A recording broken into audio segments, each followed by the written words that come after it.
Hi, I'm James Gallagher, Specification Manager for Cubis Systems, and I'm delighted to launch the Cubis and BIM Digital Construction Tool Phase 2 after the successful launch of our Phase 1 in summer of 2019.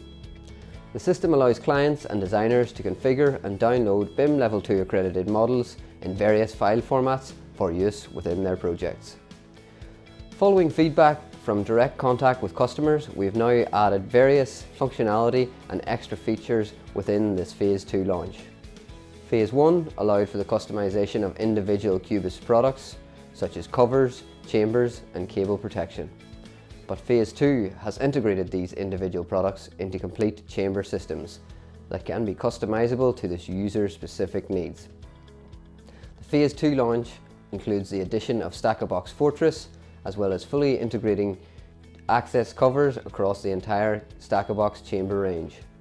This includes composite, concrete and the newly launched recessed and ductile cover options.